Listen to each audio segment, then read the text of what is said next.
Hi everyone, I hope you guys are doing well and welcome back to another Cheeky Beaks YouTube video. In today's video, I'm going to be showing you guys my African Greys setup because we get a lot of questions about cage setup and how your cage should look, etc, etc.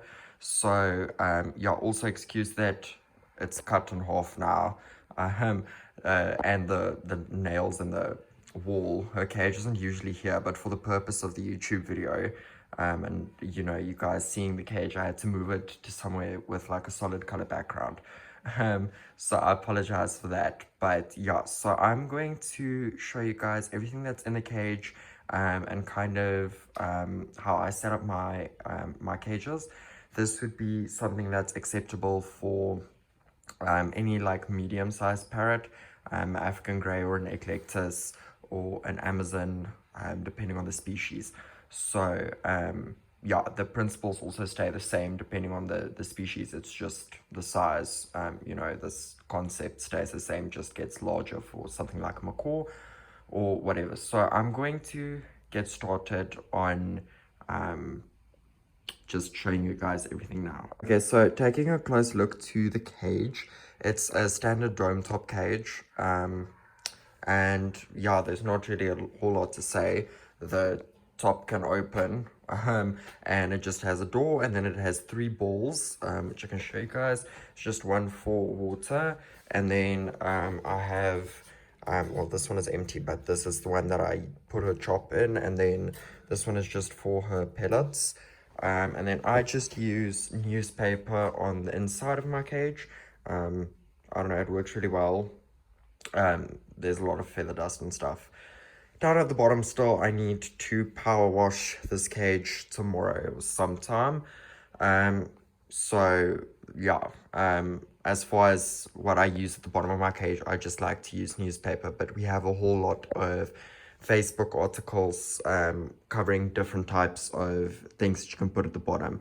So I'll link that in the description. Everything that I show you guys will be linked except for the cage, because I got the cage secondhand on Facebook Marketplace, I think, which is a really good place to shop for cages on a deal.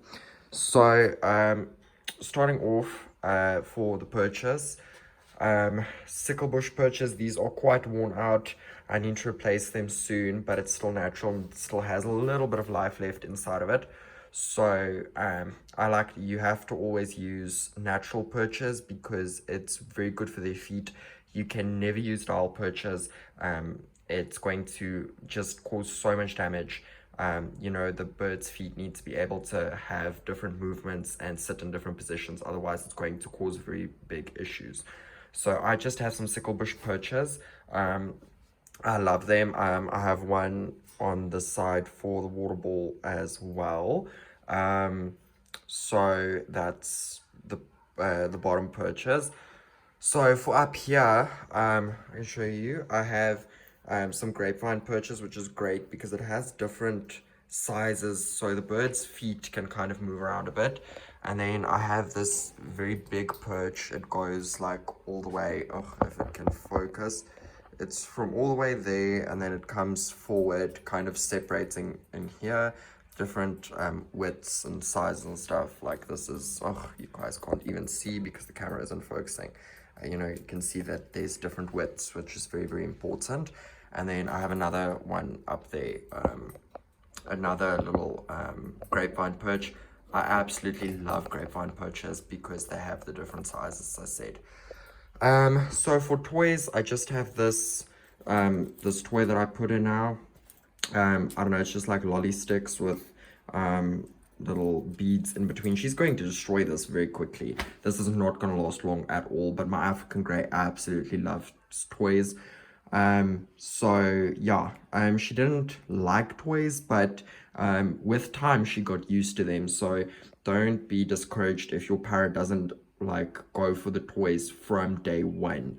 It's definitely important to kind of give them some time and adjustment, because now she absolutely loves toys. Next up, I have this toy, which I can show you. It just has, it's from the Parrot shop. I'll try and get I'll try and link this as well. Hi everyone, okay, so I'm back. Sort of like awkward cut there. I had a family emergency, so I had to stop recording. So it's actually the next day. You can see that Leah's back in her cage now. And I actually think it's a pretty good thing that I had to cut the camera, because now I can show you guys that just because you have a smaller bird doesn't mean that they can't be destructive, because that is what is left of that toy that you just saw in the last clip 1 day later. So they can definitely be very, very destructive. Oh, and she's demonstrating for us now how destructive she can be. So yeah, all of the cork and the stuff has ended up on the floor, but things like this can you can use things like this in the foraging box, which I'll get to in a second, or you can retie them onto the toy. You can pretty much do a whole lot of things with them. You know, even bits like this can go into the foraging bin, because they can definitely use it again. I actually want to take that out. She dropped one in a food bowl as well. So the next thing that I want to cover is, I talked about this toy, talked about that one there at the top, I talked about all of the perches. So the next toy is this large one. Oh, she's eyeing me. Is this large one right here, and it's super nice. I really like this toy. Let me see if I can take it out without her actually biting me. Oh, there we go. So yeah, it's just like a nice wooden toy. There she goes again at that toy. So yeah, it's just like a nice large wooden block toy. Really, really great. She loves wooden stuff that she can absolutely tear to pieces. So this is a nice one. I got it from the Parrot shop as well. Last thing that I wanted to show you guys is her foraging basket. So her foraging basket is actually just like this plastic basket that I got from Crazy Store. And she actually has some parts of that toy that she destroyed in here now. But before that, I just put in some little like paper shreds, some paper towels, what else? Oh, some shredded cardboard. She loves shredded cardboard. So I actually have all of that in there. Oh, sorry. And then the other thing that I did get from the Parrot shop is this board, which is like really, really cool. And super fun. Those little things can move around. They have a bunch of these different boards, and I think that it's super cool. So I should just have it there, because if something falls, then it's in the foraging box. So then she can still like play with it if she wants. If she doesn't want, then it's fine. This is actually the remainder of the 1 foot toy that was in there yesterday. It was this with this piece of cork.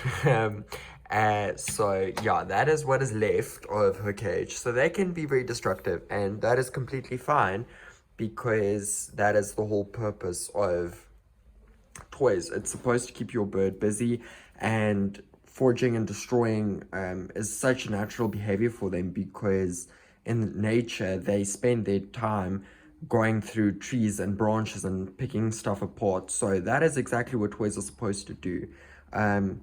I completely forgot. I want to show you guys how I attach the basket. Let me see if I can get a clip there.